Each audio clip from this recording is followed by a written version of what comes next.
At Destination D23 on September 9th, 2023, Disney announced that a Pirates of the Caribbean tavern would be coming to the Magic Kingdom. Not much was known beyond the simple announcement and a piece of concept art, but less than a year later at the 2024 D23 Expo, it was revealed that the new experience would open sometime in 2025 inside the space that used to hold the Pirates League, a former attraction at the Magic Kingdom where young guests could turn into pirates. In the months leading up to the grand opening, the Disney Parks social media accounts posted teasers and behind-the-scenes sneak peeks to get Pirates fans excited. On August 29, 2025, Disney opened a brand new Pirates of the Caribbean themed tavern called the Beak and Barrel. Located right next to the Pirates of the Caribbean attraction at the Magic Kingdom, this new bar was the perfect addition to extend the story outside of the rides and film franchise. But how exactly does it fit into the overarching Pirates of the Caribbean lore?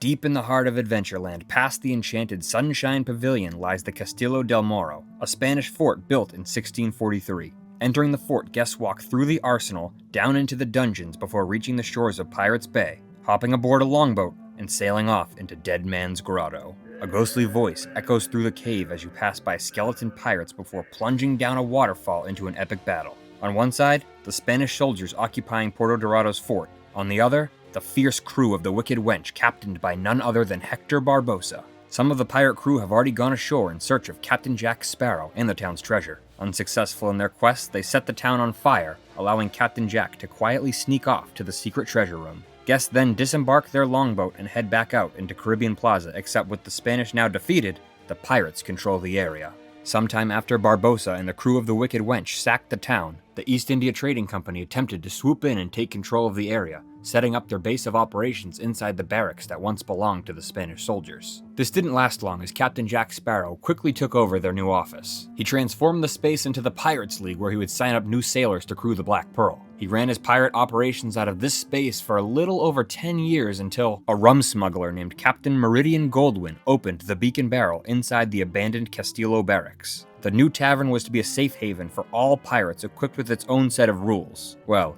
guidelines to ensure that even the rowdiest rogues treated this space as neutral ground. But like many famous pirates, Captain Mary couldn't sit anchored for long and left her quartermaster Rummy in charge of the tavern. Rummy was no stranger to Castillo del Moro. In fact, one of his relatives is the legendary Peg-Leg Pete, the classic barker bird who used to sit outside the entrance to the fort long before Jack and Barbossa sailed these waters. To accompany Rummy inside the bar, Mary also left behind her cat, simply named Cat. You know, for all that pirates are clever cogs, we are an unimaginative lot when it comes to naming things. Right. I once sailed with a geezer, lost both of his arms, part of his eye. What'd you call him? Larry. The entrance to the Beak and Barrel is very subtle as to not attract any unwanted attention. Look closely and you'll notice two East India Trading Company plaques on either side of the doorway, a clever decoy to ensure British officers walk right by without a second thought. Once through the doors, you enter the former mess hall of the Spanish soldiers that previously occupied the fort. With the military discipline gone, the mess is now adorned with years of pirate plunder. Many of the items were salvaged from sunken ships like the stained glass windows and the anchor chandelier that is no doubt inspired by the one seen inside the chamber of the Brethren Court. Though Captain Mary herself was not one of the 9 pirate lords, she did honor their authority by flying all their flags from the rafters. In order from left to right, the flags shown belonged to Mistress Ching, Gentleman Jacquard, Shushumbaji, Villanueva, Jack Sparrow, Armand the Corsair, Sao Fang, and Barbossa, with Capitaine Cheval's flag noticeably missing. Perhaps the penniless Frenchman has an unpleasant history with the tavern's owner. If you look to the dark corner on the far end of the room, you'll spot the brig. It still bears the heavy iron bars of its past life as a Spanish dungeon, and some say the walls still echo with the whispers of the prisoners once trapped inside. The main bar is constructed using parts from sunken ships and has intricate carvings in the wood that resemble the same details seen on the dead man's chest, which is hidden in the room to the right of us. In the nose of the large skull-shaped stern, you'll find an enchanted rum bottle that was given to Captain Mary by Tia Dalma. Legend says that as long as the bottle stays full, no pirate will ever go thirsty inside the Beak and Barrel. The tavern is packed with cursed objects like this, so don't be alarmed by the strange and mysterious events that may occur during your visit. When you order the Siren's Whisper, just like the Fountain of Youth ritual, a real mermaid's tear is used for the drink, so you may hear the sirens singing to try to get their revenge for harvesting their tears. High up top, the Cursed Skull Bar is where Rummy resides, periodically peeking out of his nest to check on guests and keep an eye out for trouble. On the wall to the right is a bulletin board with business cards advertising a local auction and a locksmith company called the Pup and Padlock, perhaps the same locksmith in charge of Puerto Dorado's prison cells. When Captain Mary and her crew began construction on the Beak and Barrel, they discovered a locked door to the left of the mess hall. Rather than tracking down the key, the pirates used the most logical tool at their disposal. They hauled in a cannon and blew a massive hole right through the wall, which allows us to enter the mapmaker's room. Here you'll find legendary pirate maps, including Sao Fang's Mao Kun map, which was used by Barbossa and Will Turner on their voyage to Davy Jones' locker. There are other details hidden in this room, like Captain Jack's iconic cutlass, carvings in the wood of Jack's compass, as well as the center ring of the Mao Kun map, and depending on how the moonlight hits, you may see the frantic scribblings of the mad mapmaker who locked himself in this room. Across the way on the right side of the mess is the captain's quarters, which used to be the private residence of the Spanish commander. Today, the captain's quarters is reserved for the most elite pirate captains and visiting members of the Brethren Court.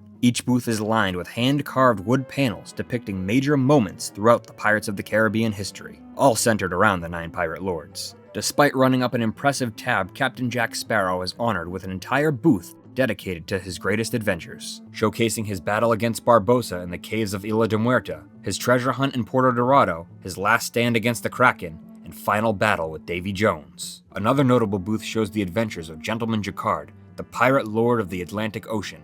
When entering the gaming parlor on the right side of the room, take note of Captain Jack Sparrow's pirate oath hung up on the wall. These words were spoken by recruits of the Pirates League back when Jack used this very space to sign up new sailors to crew the Black Pearl.